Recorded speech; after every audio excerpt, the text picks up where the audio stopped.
Hola, ¿sabes cuál es tu misión en la vida? Célula del Cuerpo de Cristo le da la bienvenida a todos y a cada uno de los participantes dentro del foro cristiano. El tema que hoy estamos viendo, la cita base, la encontramos en Mateo 24, del 14 al 30. Dice que un hombre que se iba al extranjero llamó a sus empleados y los dejó encargados de sus bienes, y a uno le dejó 5 talentos de plata, a otro 2, a otro 1, y cada uno según su capacidad, y luego se marchó. En adelante vemos que el que le dejaron 5 produjo 5 más, al que le dejaron 2, 2 más, y al de 1 escondió su talento. Saber cuál es la misión en nuestra vida en ocasiones abruma a muchas personas, porque casi siempre nacen cuestionamientos e interrogantes. ¿Cuál es ese propósito de vida? ¿Cuál es esa misión de vida? Nosotros pues vemos que a la luz de la Escritura, Nati, buenas noches, vemos a Jonás. Jonás se le dio una misión. ¿Cuál? Que fuera a dar un aviso a Nínive. Era un pueblo para él antagónico, enemigo, por lo cual él se disgustó, porque él dijo que Dios siempre hacía lo bueno con ellos, y si ellos se arrepentían, entonces él se abstenía de terminar. Vemos también cómo a Abraham se le comisionó y se le dijo que fuera a una tierra determinada, en un punto geográfico determinado, para que en ese lugar se le iba a dar una herencia, no solamente a él, sino que se le iba a llamar el padre de la fe, el padre de muchas generaciones. Y allí vemos nosotros cómo el Mesías viene de esta línea genética. También vemos estos espías que fueron enviados al pueblo de los filisteos. ¿Para qué? Para mirar esa tierra prometida a la cual iban a acceder muchas personas. Una y otra vez vemos que hay muchas personas que fueron enviadas en una misión. ¿Cuál es la misión nuestra? Sería la pregunta. ¿Cuál es nuestra misión? En la cita base de Mateo 25, de 14 al 30, Jesucristo nos da una moraleja. Y esa moraleja, o enseñanza, parábola, o enigma, se nos dice que estas 3 personas fueron comisionadas para administrar unos talentos. Cuando nosotros estamos hablando de nuestra misión, estamos hablando de ciertas habilidades, estamos hablando de ciertas cualidades de las cuales nosotros somos portadores de todos y de cada uno de ellas. Sin embargo, nosotros, lo usual, lo coloquial, estamos evadiendo responsabilidades. Cuando nosotros nos vamos a Marcos 16, del 15 en adelante al 18, vemos que nos delegaron una misión. ¿Cuál? Ir por todo el mundo y predicar el evangelio a toda criatura. Es decir, que fuimos comisionados. Una de las muchas misiones que tenemos nosotros en la vida es predicar, es decir, anunciar, ser aquellos perifoneadores del evangelio. ¿Qué es el evangelio? El evangelio es una buena noticia que atañe a todo hombre y toda mujer, independientemente de su credo, sexo, raza, género, condición económica, condición política o social. Para ellos y para cada uno de nosotros es ese mensaje de salvación, algo que se nos notifica y se nos anuncia de que si nosotros somos personas que únicamente aceptamos a Jesucristo, porque Él es esa llave, a ti te daré las llaves de los cielos, y todo lo que ates en la tierra será atado en los cielos, y lo que desates en la tierra será desatado en los cielos. Una comisión que se le da a Cristo. Él es nuestro sumo sacerdote, además de ser nuestro Salvador, de ser el Cordero por la expiación de los pecados, de ser nuestro abogado, nuestro hermano mayor, de ser nuestro amigo, de ser el sumo sacerdote, de ser la persona que nos asesora y demás. Él es la persona, Él es ese camino, Él es uno de los fundamentos de la creación. Ahora bien, por allá vemos en Génesis 1:1 dice que en el principio creó Dios, en el principio. Y Juan 1:1 dice que ese principio es Jesucristo. En Él fuimos creados, con Él, para Él. Y nosotros debemos de tener claro que se nos ha delegado unas cualidades. esas cualidades que se nos ha dado, otorgado a modo de buena dádiva, a modo de galardón, a modo de don. Entonces empezamos a ver esos atributos y esas cualidades de las cuales gozan todos y cada uno, siempre y cuando estén andando en la fe y como es los reglamentos y lineamientos de este marco jurídico, de este reino espiritual que nos atañe a todos y a cada uno de nosotros. Nosotros también encontramos en el libro de Hebreos 12, del 1 al 29, yo les voy a resaltar solamente algunas partes, ustedes con más tiempo irán desglosando, pero del 12 dice, por tanto, nosotros también teniendo en derredor nuestro tan grande nube de testigos, despojémonos de todo peso.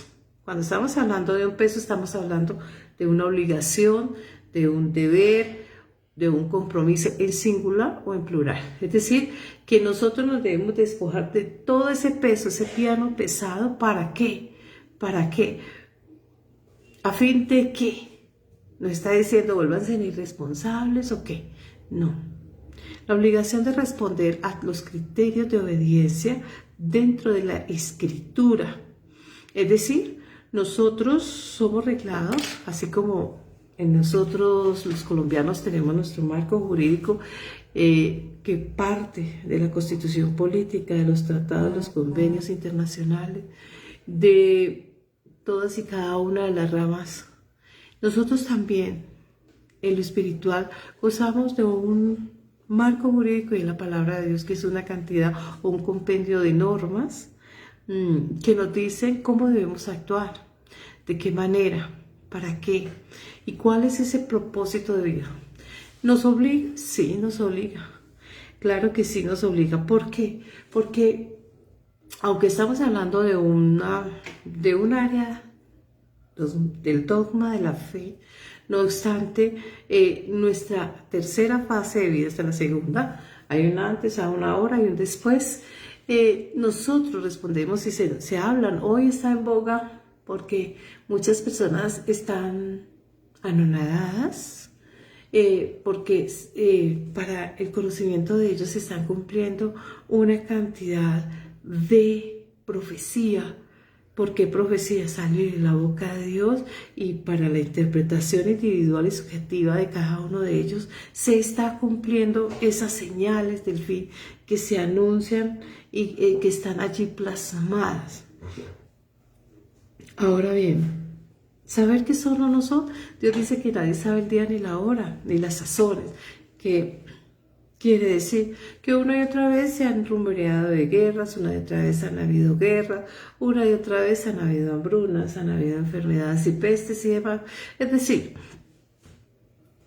se habla de un fin, sin embargo, no se dice cuándo. Esto es, nosotros estamos obligados y estamos comprometidos a modo de deber, es al cumplimiento de toda la palabra. Ahora, si la cumplimos toda, no.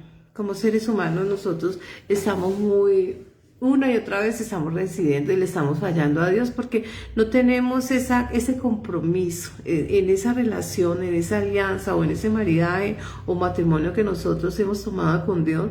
En muchas ocasiones estamos faltando a esa verdad, estamos fallándole a Dios una y otra vez porque esa es nuestra naturaleza, la naturaleza como componente terrenal de nuestro cuerpo nos hace que nos inclinemos a aquellas cosas que nos hacen desobedientes a Dios. Sin embargo, esto no es una excusa para que nosotros nos alejemos e incumplamos los mandatos. Una y otra vez, si dice que el justo cae 7 veces se debe levantar.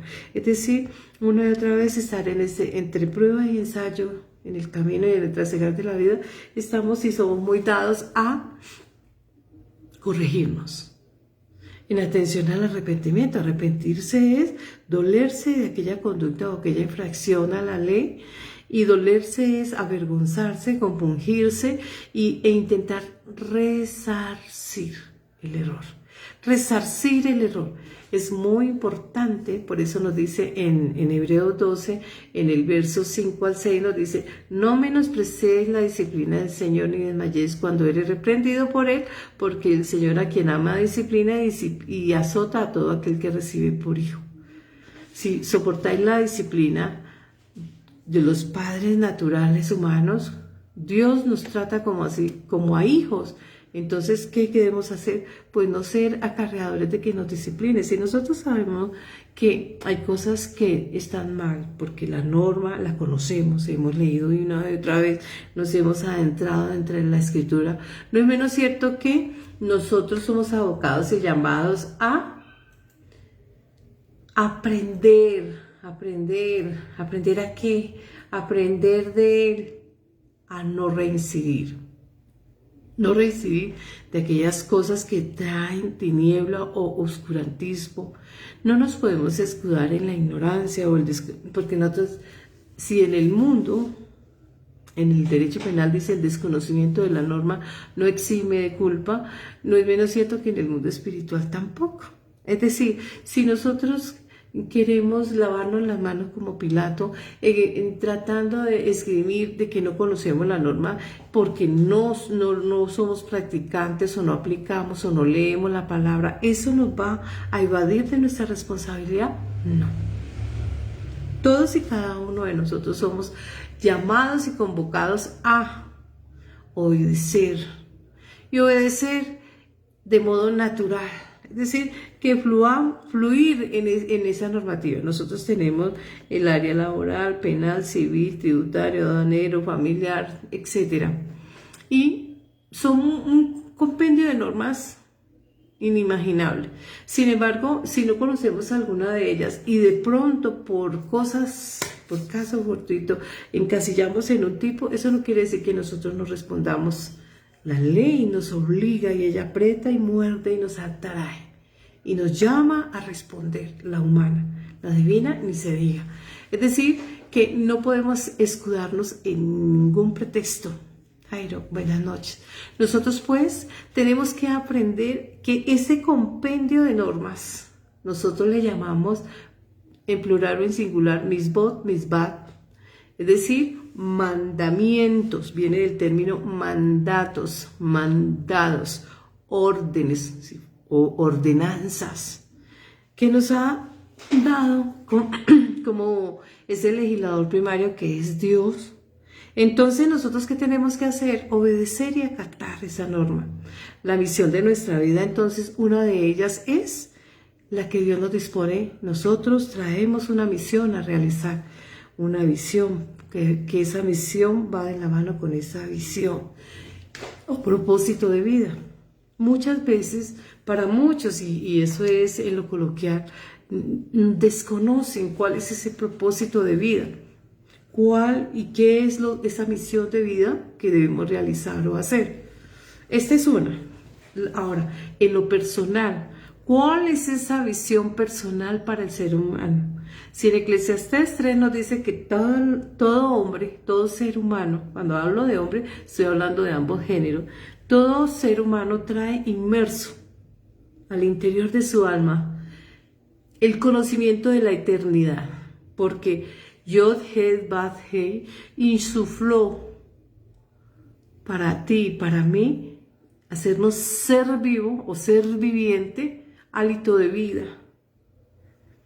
Y aunque la vida es muy corta y efímera, rápida, pasa tan rápido que no nos damos cuenta de qué horas envejecemos, desde el momento en que nacemos hasta el momento en que estamos empezando a envejecer, no nos damos cuenta, excepto por que nos estamos mirando al espejo, miramos otros que son coetáneos con nosotros y se criaron a la par, y entonces vemos cuánto han pasado los años. ¿Por qué? Porque casi siempre estamos distraídos. El trabajo, la familia, la sociedad, el rol a ejercer en la profesión y demás. Todo este ajetreo nos mantiene tan ocupados que a veces el día nos parece muy corto. Pero cuando nosotros nos damos cuenta, vemos que la vida también es demasiado efímera, pasa muy rápido. Tener claro ¿Cuál es la misión? Y cuando una persona tiene claro cuál es su misión y su propósito de vida, pues lo primero que surge en ella es convencimiento. Y cuando estamos hablando del término convencimiento, estamos automáticamente apuntando a la fe. Porque fe es la certeza de lo que no se ve y la convicción de lo que se espera. Hebreos 11, 1, 2. Y dice Hebreos 11, 6, dice, y sin fe es imposible agradar a Dios. Entonces, cuando uno conoce esa visión y conoce esa misión o propósito de vida, lo primero que hace uno es convencerse.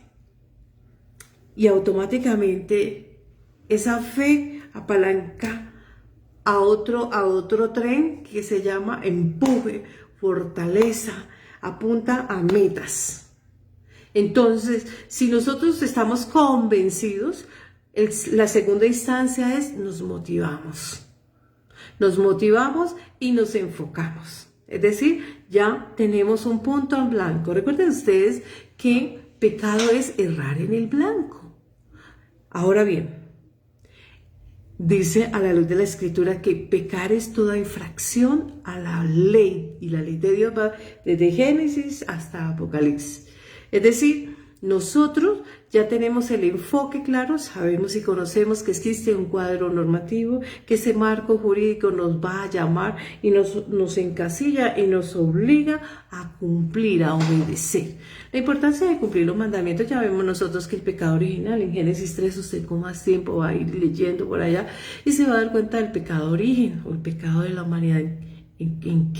¿Por qué es que el ser humano tiene en este mundo terrenal una fracción en el tiempo paupérrima, ínfima, de 120 años, Génesis 6:3? ¿Por qué? Porque es consecuencia de desacato a la ley y se le aplicó una sentencia que no solamente acarreó a aquellos autores como es Adán y Eva, sino que a toda la creación, tierra, mar, aire, se sometió a ese juicio.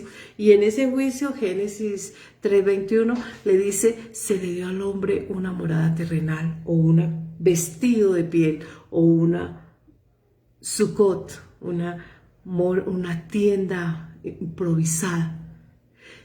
¿Por qué? Porque él tenía que venir acá a cumplir un propósito.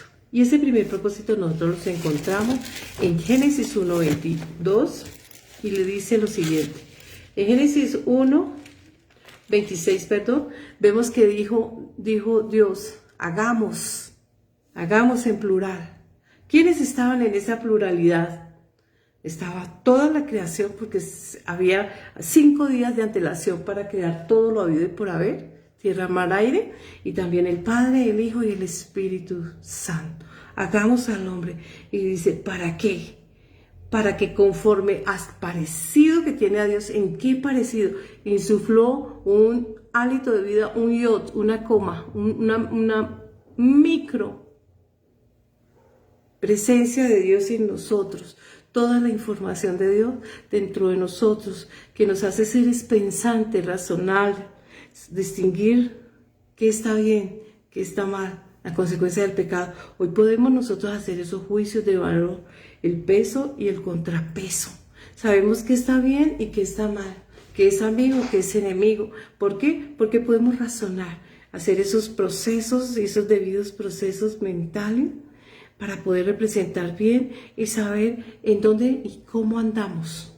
Y dice en Génesis 1:26, dice lo siguiente, hagamos al hombre a nuestra imagen y conforme a nuestro parecido. Y señoree y sea Señor. Entonces el primer propósito es sea Señor, dueño, amo y Señor.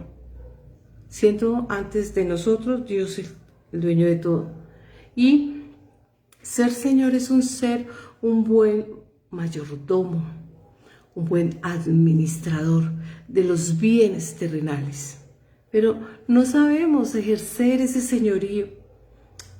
Porque dice que, me disculparán las féminas, pero el hombre es cabeza de la mujer. Eso no lo inventa Beatriz, no.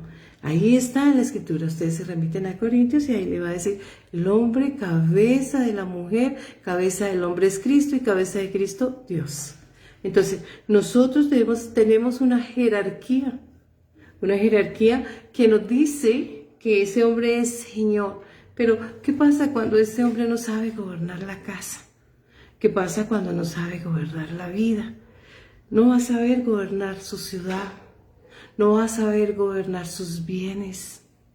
Es decir, está en caos, desorden. ¿Y quién es el dueño del caos, del desorden y de la mentira? El enemigo. Nosotros lo decimos al trasladarlo al español, Satanás. Eso significa enemigo, Satanás, adversario, antagónico. Este ser es un ente, es del área de los ángeles, pero caídos. Pero ¿cuál es la función de él? Estar tentando al hombre, probar al hombre, probarle a Dios. No, él lo sabe todo, él todo lo conoce. Dios sabe que él está en el presente, en el futuro y en el pasado. Sabe todo. Él no necesita saber nada de nosotros. Dice, ¿a dónde huiré de ti, Señor? No hay lugar donde me pueda esconder, porque mis pensamientos todos se van a reflejar primero en ese triage y luego van a poder llegar a mí, y según lo que yo pueda hacer razonamiento, juicios de valor, entonces así se me prueba. ¿Cuál es la función de este ser con todos sus éxitos? ¿Probarle a quién? Al hombre, que no es idóneo, no es apto para, o demostrar que es idóneo o que es apto para.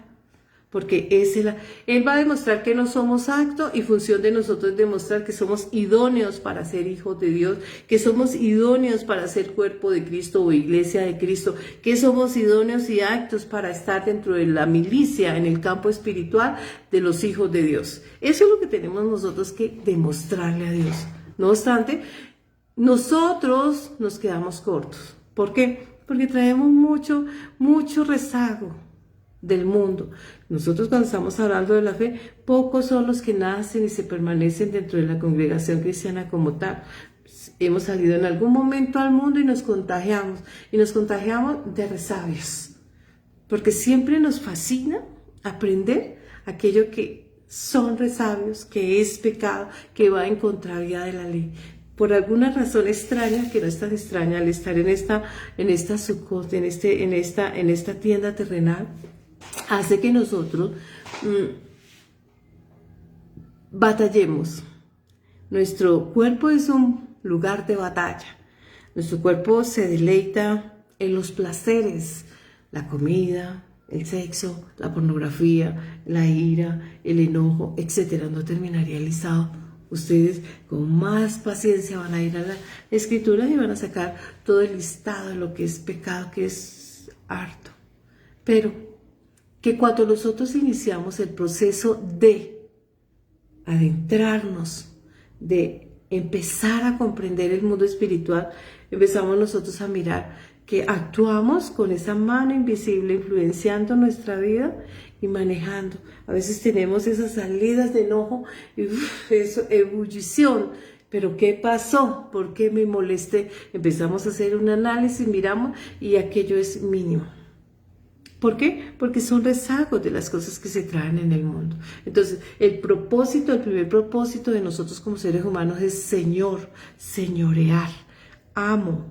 Es decir, que tenemos que aprender a administrar, cuidar nuestro entorno, la creación.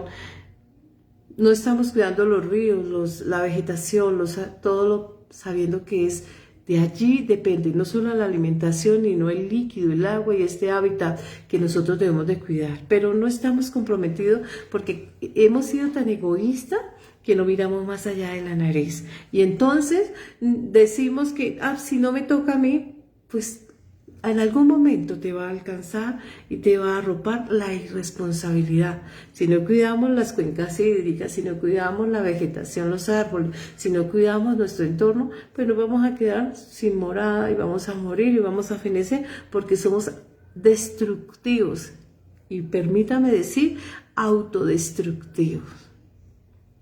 A veces nosotros nos intoxicamos ¿con qué? Celos, contiendas, iras, palabras, licor, drogas, sexo, pornografía, etc.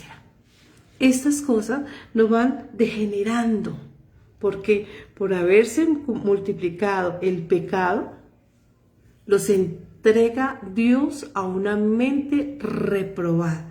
Es decir, que las personas que son entregadas a una mente reprobada, ¿qué hace? ¿Cuál es la consecuencia de esa mente reprobada? Naturalizan todo, todo es normal. Es normal y nos volvemos laxos. Por eso ese camino es amplio. Porque da rienda suelta no solo al pensamiento, a todos los deleites y a todo el desaforo, sino que nos va a lesionar, porque nos cauteriza el alma, nos cauteriza la mente. Entonces escuchamos expresiones de juicio y de valor contra aquellas personas que estamos tratando de andar en la fe y se nos endilgan conductas o pensamientos o se nos encasilla en términos como le lavaron el cerebro, ya no piensa. No, de pronto es que es muy brutal lección, etc. Nosotros vemos a la luz de la Escritura, y yo les puedo decir, y no es que la mayoría de personas que están, hay de todos, en la viña del Señor hay de todo, pero para la honra y la gloria del Señor, Él nos da sabiduría a todos, desde el mal versado, es decir, aquel que tiene PhD, hasta aquel que está analfabeta, le ha dado la capacidad a través del Espíritu Santo de entender, la capacidad de manejar el discurso, la capacidad de aprender a leer, la capacidad de leer pero con entendimiento, con buena comprensión, digiriendo a tal grado de que sea ese maná que se disuade en el paladar humano.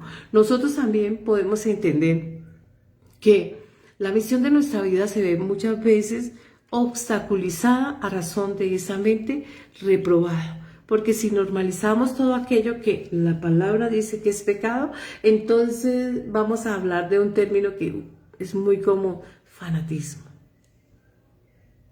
Fanáticos, fanatismo, mojigatos, etc. Pero realmente cuando nosotros estamos hablando de la palabra, no es que nosotros seamos santos, no, somos un ser humano común y silvestre, pero estamos en el proceso de transformación, en un proceso de cambio. En palabras de nuestro Señor Jesucristo, referente a Nicodemo, le dijo, tienes que renacer. Es deber tuyo y solo tuyo renacer. ¿Por qué? Tienes de tener.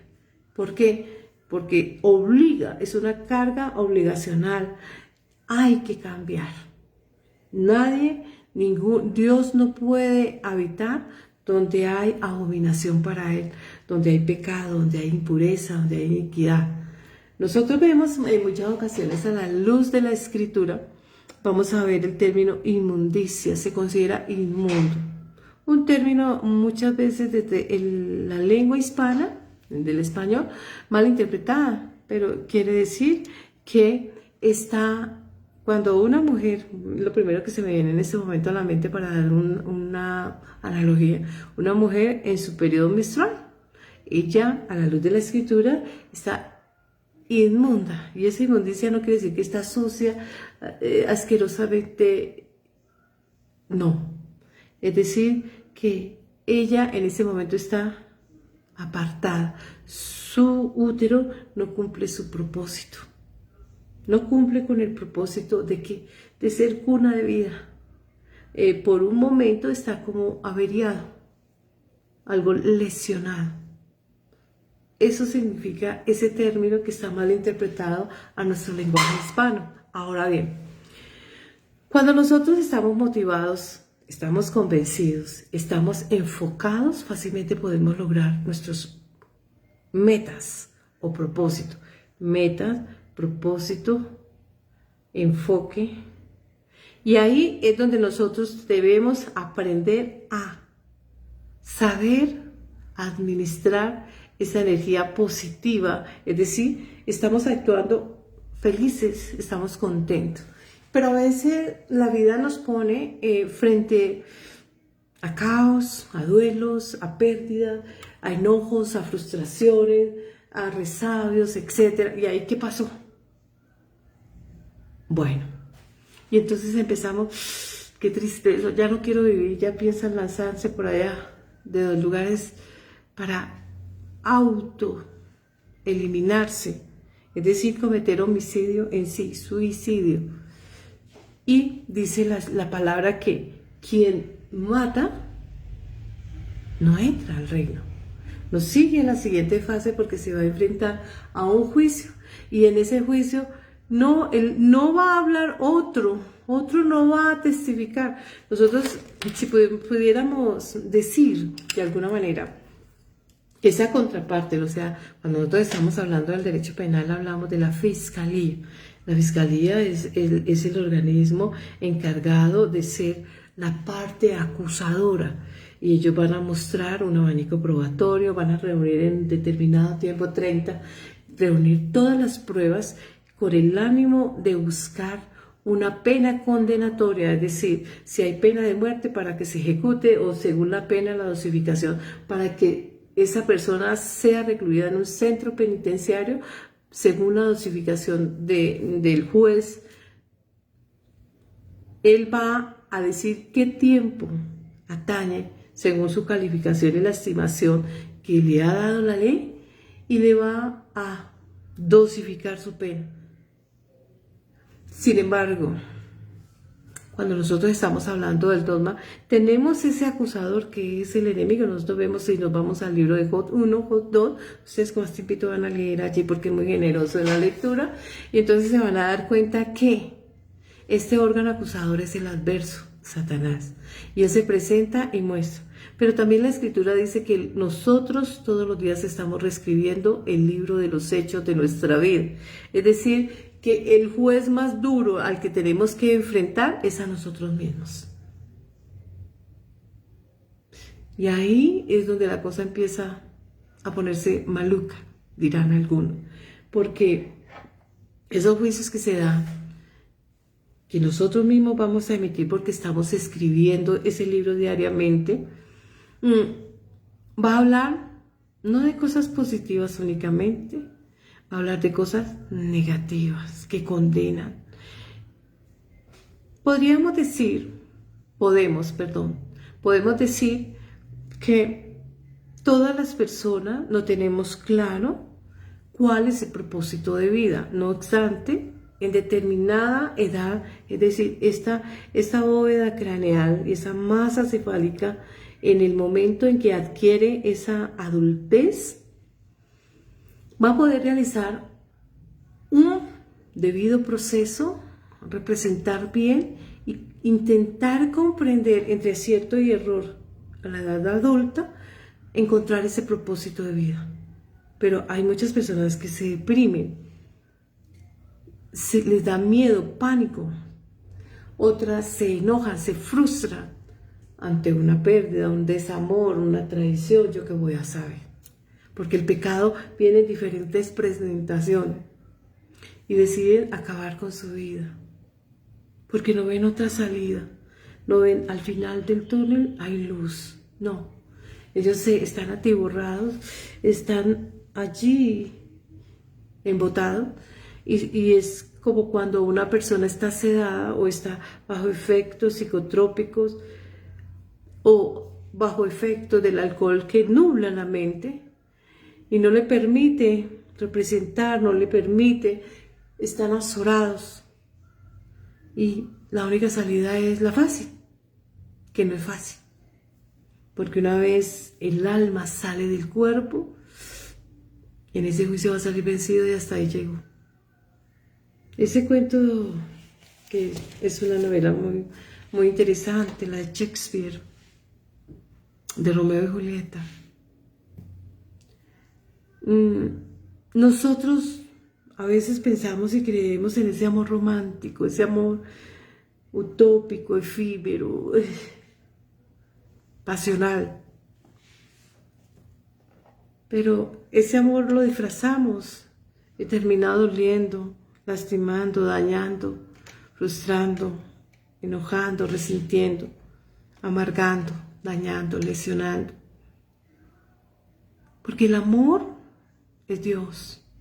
Y Dios no tiene nada que ver en este paseo de los apegos emocionales, de los afectos, porque no tenemos el control. Lo segundo que nos dieron a nosotros es tener dominio propio, adquirir el dominio propio, porque lo perdimos con el pecado original y no conocemos los límites. Nos gusta, podemos tomarnos un vino, pero no tenemos el control y nos desdibujamos. Y emerge la peor imagen, desdibujan y desfiguran su propia imagen, porque no hay consideración para sí mismo, porque no hay consideración ni dignidad para sí mismo.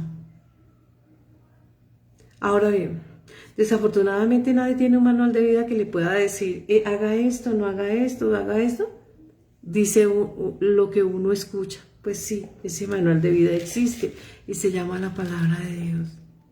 Él nos dice qué y qué no. Ese manual existe, pero lo que no existe es las ganas de adentrarnos, aventurarnos, sumergirnos en ese maravilloso mundo y aventura para aprender.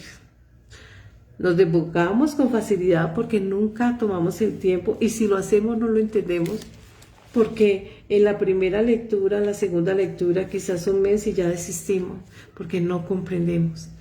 Leer la palabra implica leerla de la mano que pedirle a Dios, al Padre, en el nombre de Yeshua, Jesucristo, o Jesús el Mesías, o Jesús el Cristo, pedirle que envíe, porque Él dijo, es necesario que yo ascienda, y una vez yo ascienda, pediría al Padre que envíe el otro consolador, aquel que nos va a fortalecer, aquel que nos va a enseñar, aquel que nos va a educar, aquel que nos va a mostrar aquello que debemos hacer. Ese deber ser y Él va a producir el querer como el hacer. Es decir, no nos gusta hacer las cosas bien, pero Él lo va a producir en nosotros el querer hacer las cosas bien y estar en obediencia. Esa es una de las funciones.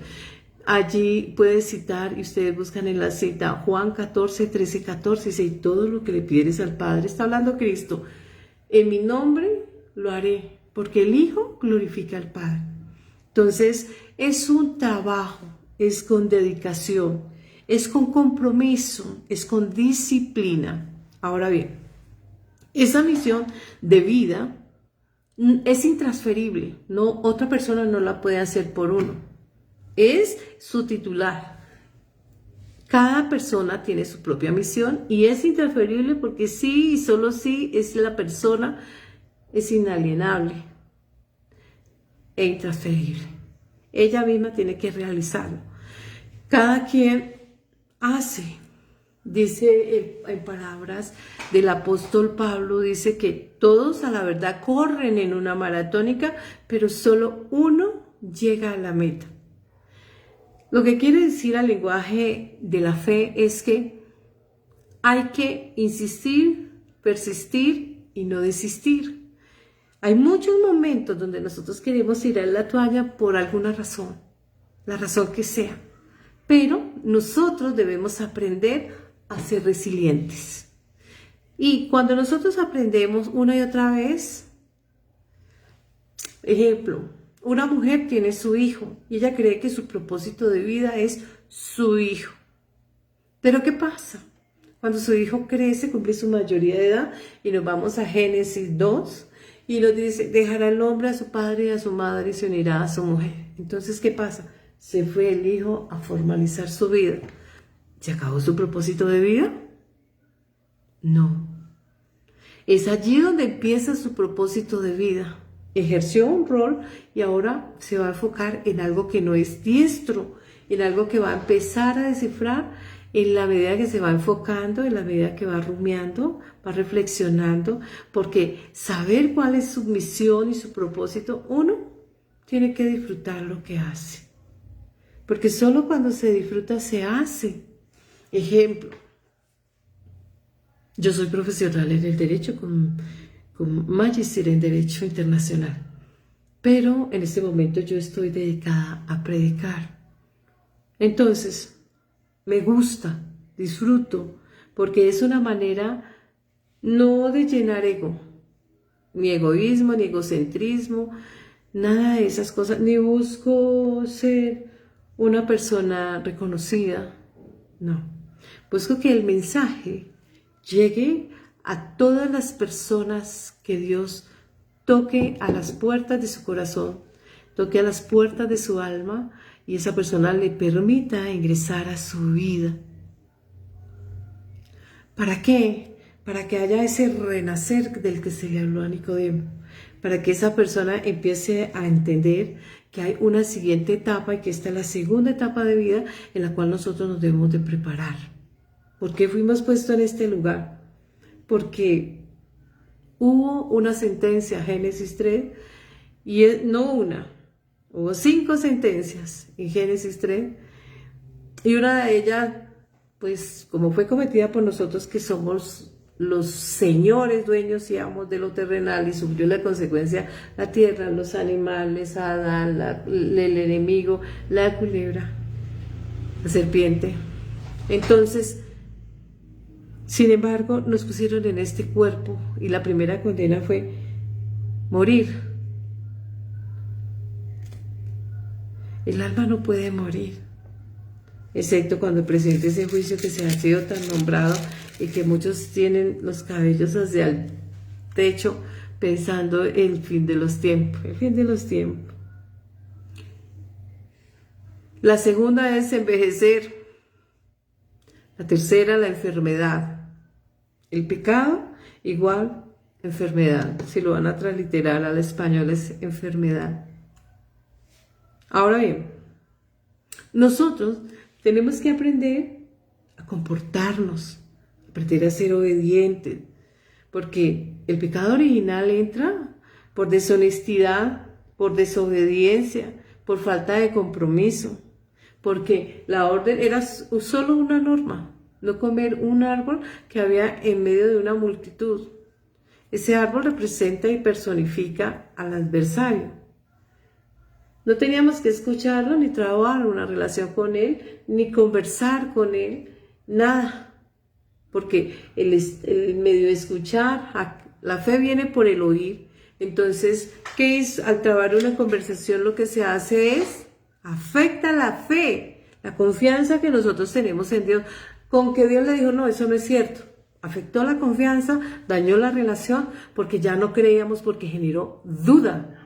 Y nosotros le fuimos desleales, deshonestos o infieles, diríamos en términos hoy actual, porque escuchamos una voz extraña, ajena a la de nuestro Creador.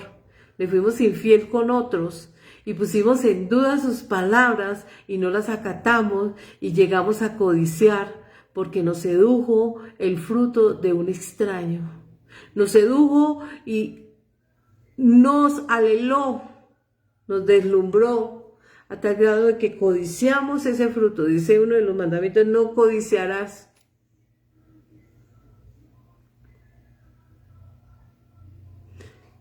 Nosotros tenemos que aprender que nuestro verdadero propósito es aprender a obedecer, aprender a ser leales, aprender a ser honestos, a no dejarnos descrestar por las cosas terrenales. Este mundo terrenal es bello, pero es pasajero, banal. En términos de Eclesiastés dice, vanidad de vanidades, todo es vanidad. Es decir, que es una ilusión, como el día de ayer. Él trajo su afán, pero ya quedó en el pasado. Y así cada persona que vaya despidiéndose de este mundo, nadie tendrá memoria de ellos. Nadie difícilmente se recordará por lo que hizo, por su pensamiento o demás, porque todo queda en este mundo, todo es prestado.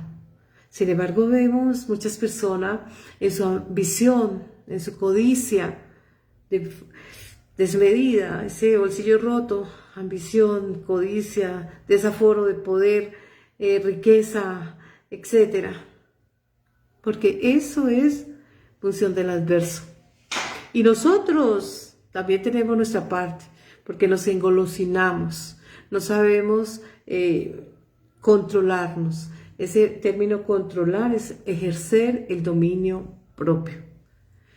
Entonces, el segundo misión es aprender a ejercer el dominio propio y retomarla. ¿Quién nos la devolvió? Jesucristo. Él es el hombre perfecto. Él es ese justo del que habla el libro de Job. Él es ese justo, donde no hay mancha, arruga ni pecado en él. Él es No fueron los que están allí, hombres grandes, patriarcas grandes, hicieron grandes, Dios a través de ellos realizó grandes proezas, milagros, señales y prodigios, pero la gente se enfocaba en el humano y dejaba de ver a Dios, porque cuando se toma distancia de Dios, la mirada nos queda corta y nos estamos ciegos, no nos permite verlo, y empezamos a mirar al hombre. Los hombres son el perifoneo, el parlante, parler, hablar. Permite que Dios diga su mensaje en viva voz, pues la palabra es viva y es eficaz. Hebreos 4:12. ¿Por qué? Porque cada vez que un ser humano en cualquiera de los géneros esté vociferando, esté siendo pescadores de hombre, como lo dijo Cristo a sus apóstoles, os haré pescadores de hombre. Mire cuántos años y cuánto tiempo, y ya se estaba hablando de redes, es decir, múltiplos de 5, de 10, de 1 millón, 2 millones, 3 millones, qué sé yo. Esa multiplicación no es el mérito de un hombre o de una mujer, no.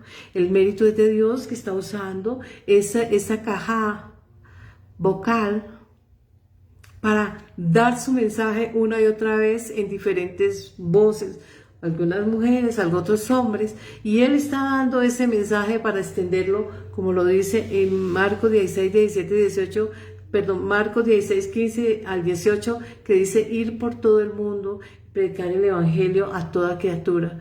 Y estas señales seguirán a los que creen, en mi nombre echarán fuera demonios, hablarán en lenguas, tomarán en las manos serpientes, y si dicen cosas mortíferas no morirán, sobre los enfermos pondrán sus manos y sanarán. Están hablando de los ministerios que les fueron delegados y esa comisión que se les dio. Nosotros también podemos ver cuando Dios está hablando y envió a esos hombres para que, dice en Lucas 10, que hubo una misión de 70 hombres comisionados de 2 en 2 para llevar el evangelio. Nosotros vemos que somos comisionados y hay una misión. La misión es volver a tomar la senda estrecha, volver a tomar la senda antigua. Esa senda es Jesucristo. Es decir, hacer lo que hizo el hijo pródigo, retornar a Dios. Nosotros vemos que hace poco se estaba celebrando Yom Kippur, el arrepentimiento. Pero, ¿cómo entienden el arrepentimiento si luego se está cercenando vidas? La palabra de Dios dice en Efesios 6:12 que nuestro combate, pelea, no es contra seres humanos, carne o sangre, no es contra seres humanos, son contra cosas espirituales, el odio, el rencor, la avaricia, la codicia, el resentimiento, todos esos vicios. Porque todos los seres humanos somos humanos. Y dice la palabra, no solo en el Antiguo Testamento, Cristo la ratifica y dice, Dios no hace acepción de hombres, Él solo mira almas. No hay este o aquel, no. La tribu de Judá hace referencia a la iglesia de Cristo, porque Él viene de ese linaje sacerdotal. En algunas ocasiones esa profecía se le dio a José, se le dio a Benjamín, a Manasés, los hijos de José o Efraín, se le dio a Judá, queriendo Dios mostrar que es para toda la humanidad. Él no está hablando geopolíticamente de un lugar en específico, Él está hablando de almas. Él está hablando, Israel es Jesucristo. Él es el que luchó con Dios, batalló con Dios y salió invicto. Ningún ser humano sale invicto al enfrentar a Dios. Él fue el que lo hizo por ti y por mí. A veces tergiversamos la palabra y no lo hacemos con la intención o quizá la perversión. Nos falta ahondar, nos falta más guianza, más dirección. ¿De qué sirve que estemos orando si luego estamos avasallando niños, jóvenes, adultos, mujeres en un odio que es incomprensible? Somos todos seres humanos. No hay diferencia del uno al otro. Quizás el nombre, quizás el idioma, quizás su cultura, pero finalmente humanos.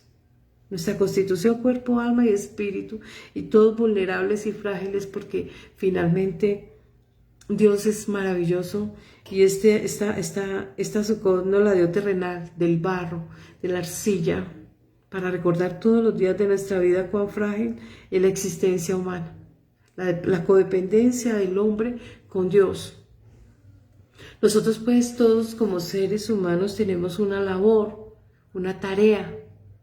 ¿Cuál? Volver a esa senda antigua, volver a esa puerta estrecha. Muchos, dice que muchos son los llamados, pero pocos los escogidos. Y muchos encontrarán esa puerta porque es Cristo, piedra de tropiezo para muchos, para otros poder de Dios. ¿Por qué? Porque han visto en Él al Mesías, al Cordero, han visto en Él al sumo sacerdote, al Redentor, al Salvador. Nosotros tenemos que aprender. ¿O qué pensábamos nosotros cuando vemos a una persona que ha sufrido un accidente? Personas bellísimas en su aspecto físico, en su juventud, en su posición, en su intelectualidad, etc. Pero tuvieron un accidente y se quemaron, se desdibujó. De esa belleza trivial quedó una persona lesionada, casi que irreconocible. ¿Terminó la persona allí? ¿Ese era su propósito? No. Vemos cómo estas personas resilientes emergen y sacan lo mejor. Emergen y empiezan a ser abanderados y empiezan a sacar lo mejor y forman sus hogares y tienen su familia. ¿Por qué? Porque su belleza no databa en lo físico, no estaba anclada a lo físico, no estaba anclada al dinero, no estaba anclada a la fama, no estaba anclada al poder, no estaba anclada a la estupidez, sino a la belleza del alma. Esa persona que quizás queda cuadraplégica, emerge y lo vemos estudiando de una de otra manera, de una de otra forma y empieza a verter y a sacar su mejor lado. Algo que fue fuerte y fue devastador, como un accidente, se va a convertir en una palanca para catapultarlo en la meta y sacar su mejor versión. Queda claro que encontrar esa misión, encontrar esa visión, no es antes, no es después, es en el momento exacto que Dios ha dispuesto para el momento preciso para que llegue a nosotros ese conocimiento. Nosotros siempre nos hemos preguntado por qué tanta maldad, por qué tantas muertes, por qué tanta indiferencia, por qué tanto sufrimiento, qué sentido tiene la vida, cuál es esa misión de la cual soy portador para poder ejercerlo. Empiecen a mirar más allá de la nariz y empiecen a emerger. Todos somos administradores de lo terrenal. No tenemos que buscar ese lobby, ese mostrarse como un objeto más. Sí, cuando muramos, nuestro cuerpo será un objeto más. Pero mientras estemos vivos, somos un ser humano pensante. Un ser vivo, capaz de obrar, hacer cosas extraordinarias, maravillosas. Salmo 103, del 2 al 5. Bendice alma mía y no olvides ninguno de sus beneficios. Él es quien perdona todas nuestras iniquidades, pecados. El que sana todas las dolencias, el que rescata del hoyo tu vida y el que te corona de favores, misericordia, el que sacia de bien tu boca de modo que te rejuvenezcas. Estamos hoy en día en boga de lo que es estético para ambos géneros. Entonces está la cirugía, los tratamientos. No tengo nada en contra de ello, pero cada cual lo hace según su gusto. Pero se hacen esclavos de estas cosas. ¿Cómo detener el tiempo? No hay forma. Todos tenemos que obedecer. Pero hágalo dignamente. Su ser, su esencia como tal, es lo que lo hace distinto. Es ese algo que lo hace único, irrepetible. No hay dos como tú. Puedes trabajar ese manual de vida que se llama la palabra de Dios, que trae todas esas instrucciones, ¿qué nos enseña?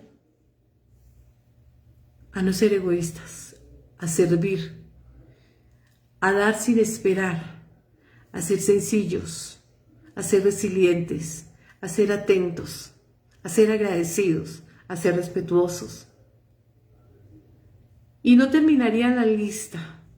¿Hay muchas prohibiciones? Sí las hay, muchas, pero le corresponde a cada uno, salir del egoísmo y abrirse. Dice en Apocalipsis 3:20, aquí yo estoy a la puerta y te llamo. Si alguien oye mi voz o escucha mi llamado, alcanza a escuchar ese llamado y decide abrir las puertas de su vida, de su casa, de su familia, para recibirme y me invita a ingresar y me prepara esa bienvenida y sirve la mesa, yo me sentaré con él, cenaré con él conmigo.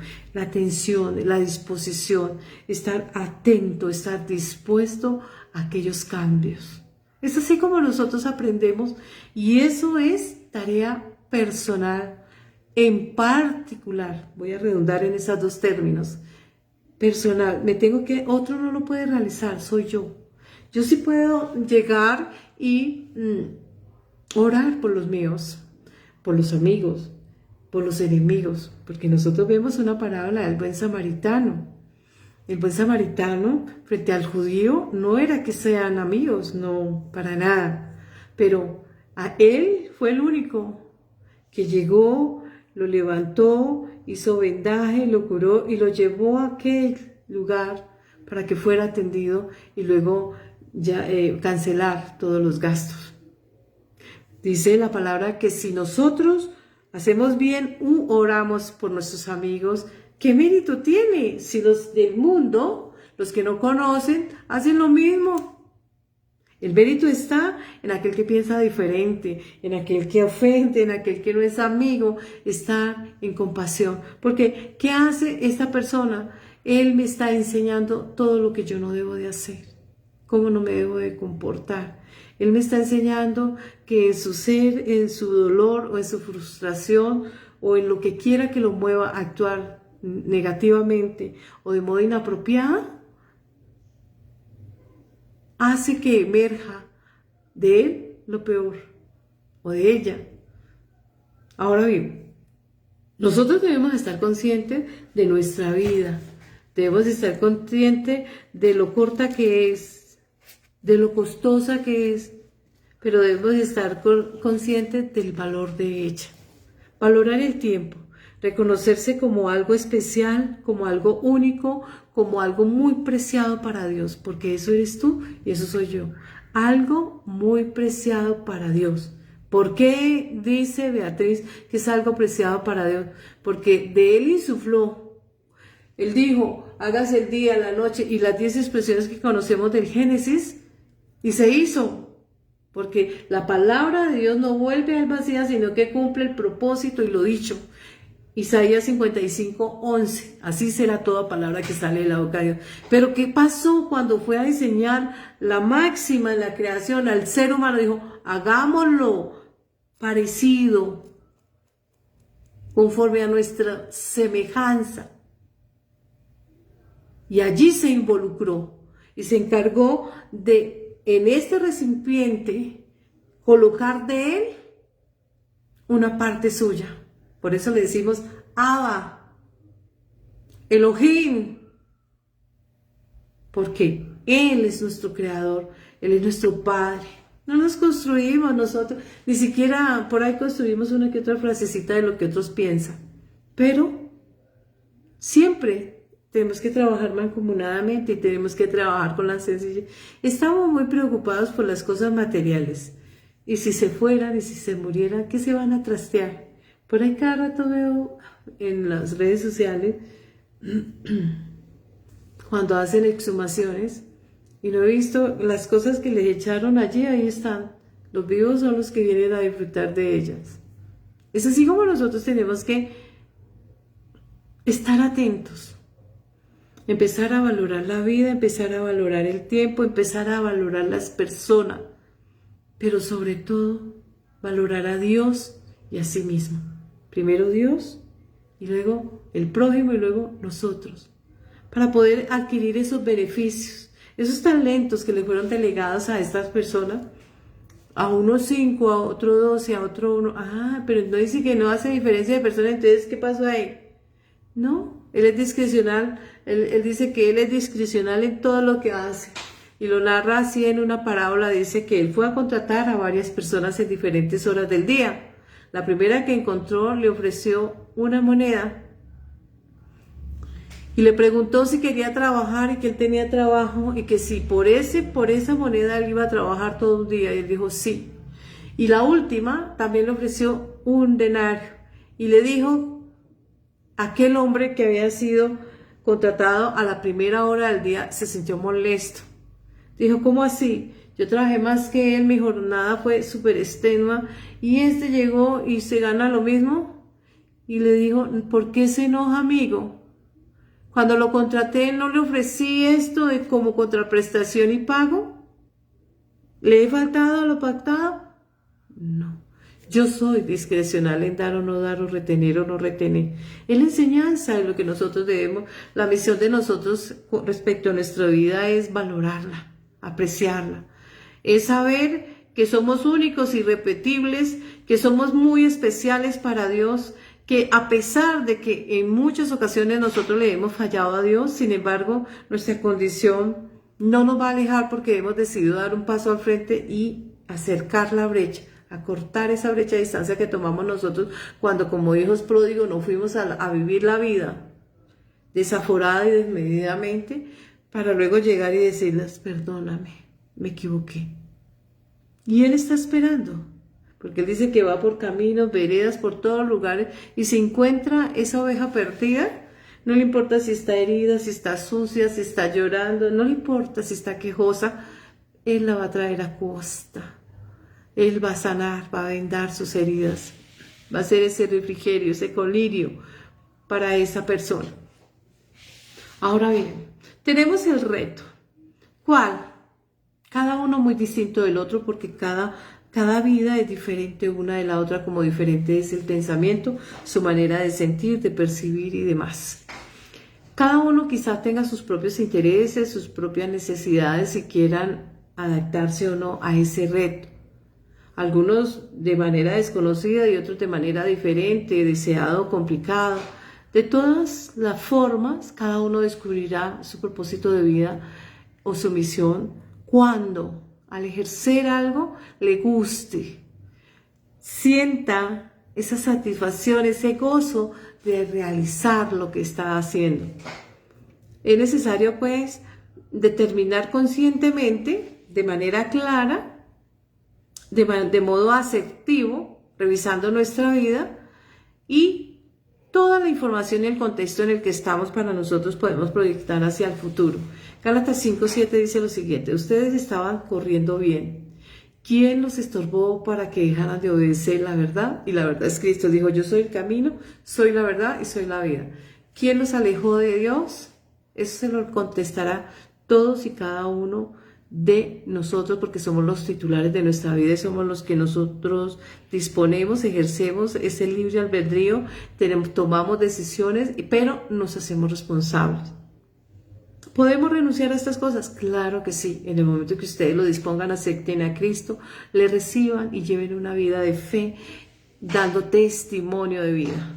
Y la vida es Cristo. Yo soy el camino, la verdad y la vida. Segunda de Timoteo 4:7 dice lo siguiente, he peleado la buena batalla y he terminado la carrera. La vida es una carrera. Cada uno va a desarrollar su estrategia. Algunos correrán en ciclos, otros en circunferencias, al sesgo, recto, otros tomarán atajos. Cada uno desarrollará su propia estrategia. ¿Qué quiere decir con eso? Se vive una sola vez, por lo cual nosotros es menester en este plano físico terrenal autoconstruirnos, establecernos y posicionarnos. Eso es y atañe a cada persona. Autoconstruirse. En muchas ocasiones se nos ha averiado, se nos ha lesionado, se nos ha dañado la buena fe, se nos ha lastimado en nuestros sentires, en nuestros sentimientos. se nos ha abusado, qué sé yo. Pero nosotros en nuestra vida, lo diríamos, la escena de la vida, este mundo físico terrenal, es ese lugar donde vamos a actuar. Y somos los protagonistas de nuestra propia vida. Nosotros lo interpretamos y debemos interpretar ese papel bien, porque tenemos críticos, terceros, nosotros mismos y Dios. Nosotros pues, como actores principales de nuestra propia historia y tomando ese papel principal, tenemos que hacer un rol que requiera compromiso, que requiera trabajo, que requiera estudio, que requiera conocimiento, que requiera esa disciplina. ¿Por qué? Porque es mi vida, no la de otro.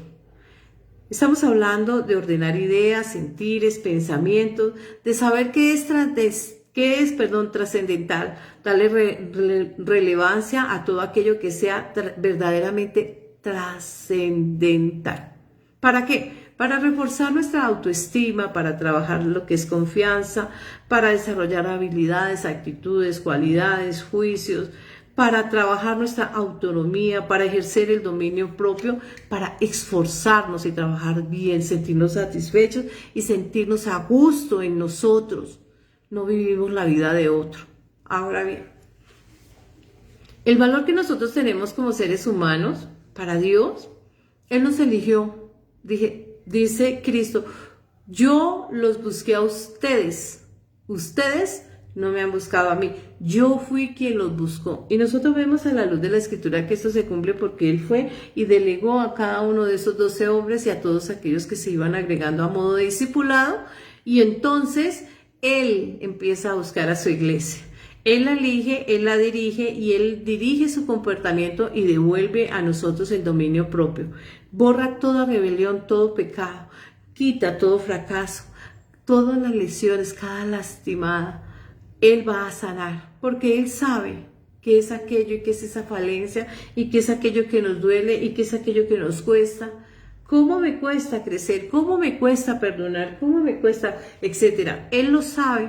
Y solamente Él tiene el poder porque Él es nuestro creador de reformar, de transformar, de renovar. Ustedes se dirigen a Jeremías 18 con más tiempo y ahí Él se postula como ese orfebre, aquel artesano, y Él dice que una vez toma esa arcilla y la coloca en esa rueda una vez ya lista y preparada, masajeada y dócil, y si Él está haciendo esa vasija y esa vasija se derrumba, la rehace. Como le habló a Nicodemo, tendrás que renacer. Vámonos a 1 Corintios 9, 24, 27, dice lo siguiente. ¿No sabéis que los que corren a un estadio, todos en verdad corren, pero solo uno tiene el premio? Corred de tal modo que ganéis. Todo aquel que lucha, de todo se abstiene.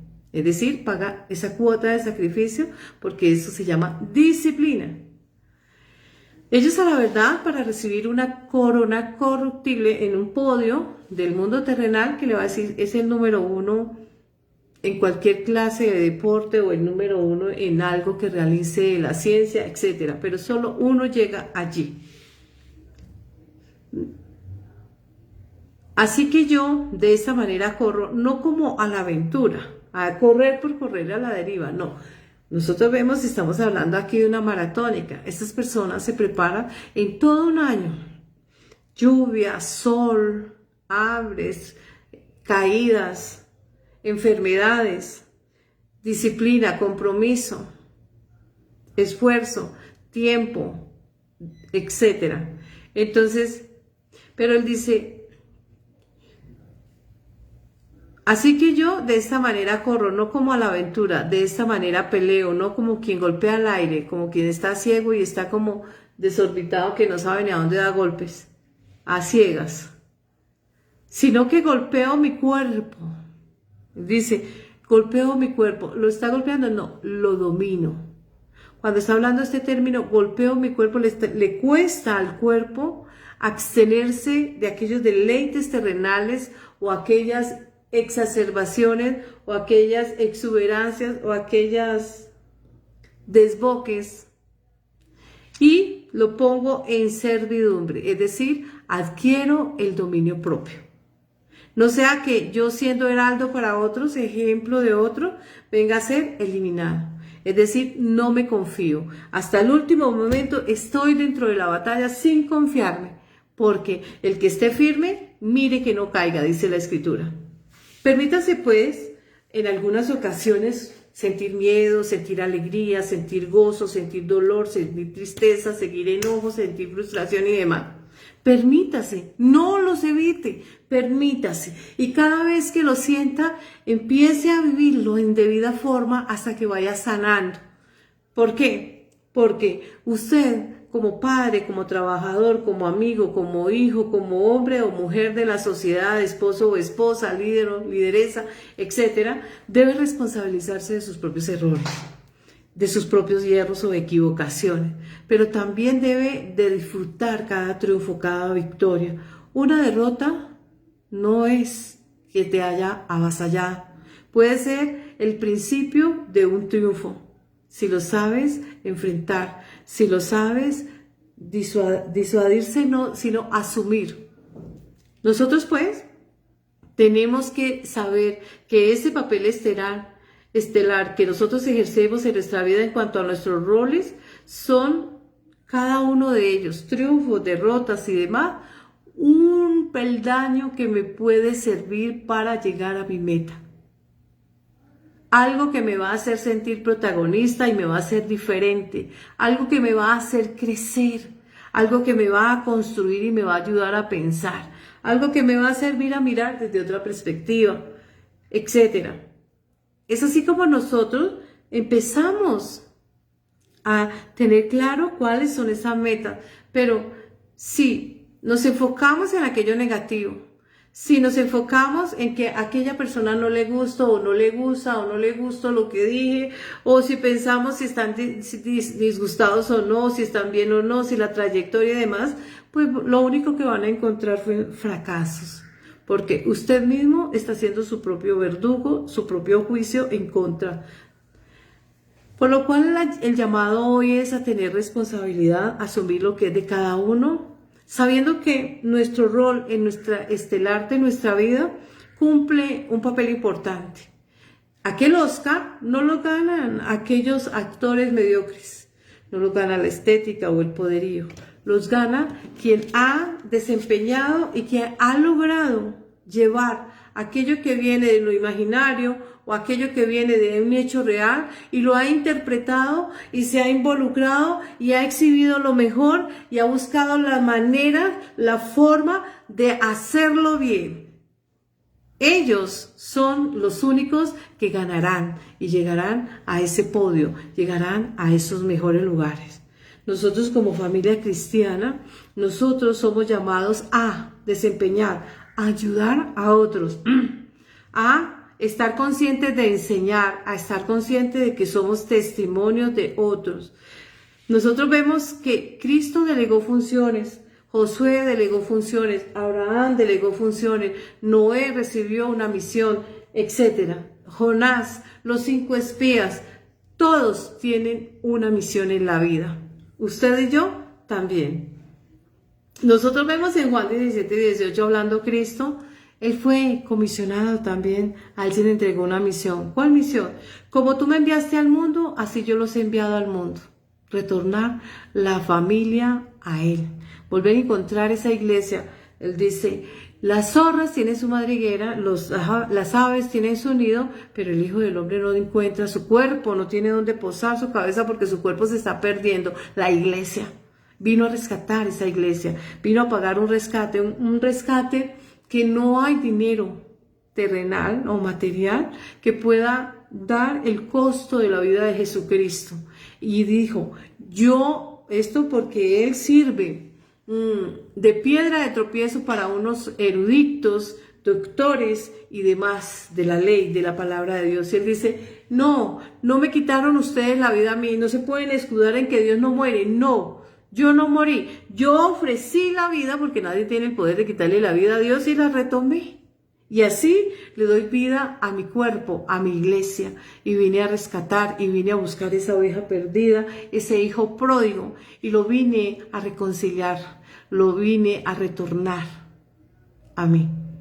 Es así como dice en Isaías 49:6. Dice, poco es para mí que tú seas mi siervo para levantar las tribus de Jacob y para que restaures el remanente de Israel. También te di por luz de las naciones para que seas mi salvación hasta lo postrero de la tierra. Ahí se hace referencia al Mesías. Nosotros pues tenemos que empezar a mirar, a resaltar aquellos aspectos. Quizá no le hemos dado relevancia a creer en Dios, creerle a Él. Una cosa es creer en Dios y otra cosa es creerle a Él. Creerle a ese Mesías, creer a todo lo que nos enseñó, creer a esos magistrales hermosos y maravillosos y esas instrucciones y esos lineamientos y esas directrices que nos enseña y que avasalla. Él lo dijo, yo no vine a abolir, yo vine a cumplir y lo cumplió taxativamente, bendito el nombre de nuestro Señor Jesucristo. Nosotros pues tenemos que volver a retomar la confianza, a tener autonomía, a tener seguridad, a tener autoestima, a tener dominio propio. Dijo Cristo en la comisión que se le delega a Él, y esta es la vida eterna, que te conozcan a ti como el único Dios verdadero y a Jesucristo a quien has enviado. Juan 17:3. Creer en Dios no solamente decir yo creo, porque dice hasta el diablo cree. No, creer en Dios es saber y estar convencido de que no estamos solos nunca. Es decirle a Él, no estás solo, y decirse a sí mismo, no estás solo. Él está en mí porque Él es ese origen. Mi destino está en sus manos. Él me ama y nunca me ha abandonado. En ti, mi Dios, me apoyo. En ti apoyo mi vida, mi existencia. Nada podrá separarme de tu amor. Nada me podrá separar de tu comprensión. Recibo la autoridad y te he creído que eres autoridad, que eres ministro de Dios y que en ti se encuentra la salvación como Mesías o ungido de Dios. Te acepto como mi Señor y mi Salvador. Recibo la salvación que me ofreces y me apropio de ella. No me sueltes. Séllame con tu Santo Espíritu, porque es el sello del Rey, es el sello de realeza, de reconocimiento, las arras de mi salvación. La mesa está servida y esa mesa es la salvación. Tomen lo que quieran, ha dicho el Señor, porque Él es portador de buenos valores, portador de buenas nuevas, portador de grandeza, portador de sencillez. Él es portador de amabilidad, es cálido, es amigable, es inteligente, es impecable. Tiene todas las cualidades y nos las otorga, porque nosotros nos ensamblamos a Él como cuerpo de Cristo. Por eso, mis amados hermanos, todo hombre sea pronto en oír y tardo para hablar, tardo para airarse, porque en la ira del hombre no produce la justicia de Dios. Nosotros pues somos abocados y llamados a ejercer nuestro propio propósito de vida a través de Jesucristo. Miremos a través de los ojos de Cristo, sigamos el calco y al mirar a través de sus ojos lo único que logramos es temer a Dios, y temer a Dios no es tener miedo de Dios, sino honrarle, respetarle y obedecerlo. Eso es temer a Dios, honrar, obedecer a Dios y respetarle. Guardar sus preceptos, sabiendo que nosotros en algún momento Dios traerá juicio sobre nosotros y nada será encubierto ante sus ojos. Todo quedará a la luz. Eclesiastés 12:13-14. Nosotros pues debemos aprender que nadie sabe el día ni la hora ni los ángeles del cielo, solamente el Padre sabe cuándo es el fin de los tiempos. Ello está escrito en Mateo 24:36 en palabras del Mesías. Entonces, sigamos su consejo, busquemos primeramente el reino de Dios y su justicia, y lo demás es añadido, lo terrenal, lo material. Nosotros encontramos en David caso de obediencia, en Salomón pidió sabiduría. Él pudo pedir cosas terrenales o materiales, pero estas cosas para él entendió de manera sabia que todo eso era prestado, que era algo trivial, que solo era lo que llamamos nosotros acá en Colombia cazabobos. Ponemos algo pequeño para que luego explote algo grande. Nosotros Podemos ver pues que Cristo es la justitia, aquella justicia plasmada en un hombre. Y nosotros podemos abrazar su conocimiento, abrazar sus preceptos, glorificar a Dios y disfrutar del compañerismo, de la comunión con Él. Podemos trabajar y ejercer el dominio propio. Podemos nosotros atender en atención y sumisión, en sencillez, al servicio y al llamado y a la vocación de ser perifoneros de la palabra de Dios. Ahora bien, ¿de dónde vendrá mi socorro? Mi socorro viene de Jehová, Yod-Heh-Vav-Heh, que hizo los cielos y la tierra. No dará mi pie al resbaladero, ni se dormirá el que te guarda. De aquí no se adormecerá ni dormirá el que guarda a Israel. Él es tu ayudador, Él es tu socorro, tu sombra a tu mano derecha. Ni el sol ni la luna te fatigará de día ni de noche, porque Él guardará tu alma de todo mal. Eso lo dice en el Salmo 121. Nosotros pues seamos esos hombres profesionales en el espíritu, en la fe de Cristo, profesionales en la firmeza, en la obediencia, en la sencillez, en la pulcritud, en el servicio y en el amor hacia los demás. Esta es la enseñanza de hoy. Oremos para entregar este servicio. Bendito Padre Celestial, amado Dios y amado Padre, agradecemos a ti toda la enseñanza, aquello que tú enseñas a través de un vaso, un recipiente que tú usas en tu infinita misericordia y en el amor por la humanidad, en el amor por tus hijos y hijas, Señor, porque tú te encargas de que todos y cada uno de los hombres, todos y cada uno en diferentes edades, culturas, género, nosotros escuchemos esas buenas dádivas, esas buenas enseñanzas, escuchemos esas gemas y esas perlas, esa riqueza espiritual, y nosotros recibimos esa riqueza, nos alimentamos de esa mesa que has preparado y has dispuesto, que es la salvación de todas aquellas promesas que tienes para nosotros. Te damos gracias por proveerte de cordero, como lo dice Génesis 22, 8 al 14, Señor. Y te damos gracias, Señor, por enviar el sello, el otro consolador, las arras de nuestra salvación, tu Santo Espíritu. La gloria y la honra sea tu nombre. Bendice a nuestra nación, pero también oramos por Ucrania, Alemania, por Israel, por todos los estados que están en guerra, Señor, porque finalmente todos somos humanos y todos, Señor, estamos distraídos. Perdónanos y haznos personas sabias, sencillas, humildes, personas amables, cálidas, personas respetuosas, personas de paz. La gloria y la honra sea al Padre, al Hijo, al Espíritu Santo. Amén. Bendición para todos. Feliz noche.